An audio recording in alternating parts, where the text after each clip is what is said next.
गहू पिकाची लागवड करत असताना आपल्याला एक गोष्ट नक्कीच लक्षात ठेवायची आहे, की आपण कोणत्या उद्देशाने गव्हाची लागवड करतोय. अधिक उत्पन्नासाठी करतोय, की खाण्यासाठी किंवा बाजारात आपल्याला चांगला बाजारभाव मिळाला पाहिजे या उद्देशाने करतोय. तर सगळ्यात आधी मी तुम्हाला सांगतो, की बाजारभावानुसार किंवा खाण्यासाठी कोणत्या व्हेरायटी आपल्या मार्केटमध्ये चांगल्या आपल्याला पाहायला मिळतात. पहिली जी व्हेरायटी आहे ना, ते म्हणजे म्हैको कंपनीची मुकुट. शेतकरी मित्रांनो, मुकुट हे जे गव्हाचं वाण आहे ना, हे एकदम प्रचलित वाण आहे. बरेचसे शेतकरी खूप वर्षापासून या व्हेरायटीची लागवड करत असतात. त्याचं वैशिष्ट्य म्हणजे हे वाण खाण्यासाठी खूप चांगलं मानलं जातं.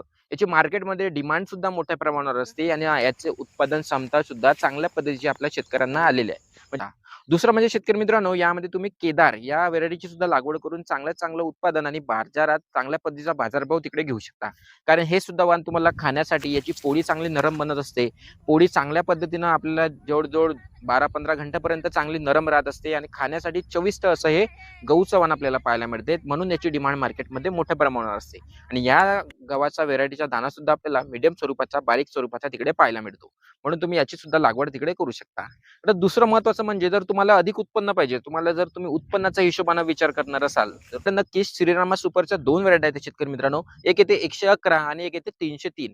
या व्हेरायटीची लागवड तुम्ही नक्कीच तिकडे करून चांगल्यात चांगलं गव्हाचं उत्पादन हे घेऊ शकता. ज्यांच्याकडे पाणी नाहीये, म्हणजे असे शेतकरी जे गव्हाला 3-4 पाणी व्यवस्थापन करू शकत नाही, ज्यांच्याकडे पाण्याची उपलब्धता पुरेशा प्रमाणात आहे, अशा शेतकऱ्यांनी लोकवन या व्हेरायटीची लागवड करावी. लोकवन हे व्हेरायटीची उत्पादन क्षमता चांगली आहे आणि हे कमी पाण्यात सुद्धा आपल्याला चांगलं उत्पादन देऊन जाणारी गव्हाची व्हेरायटी आपल्याला पाहायला मिळते. म्हणून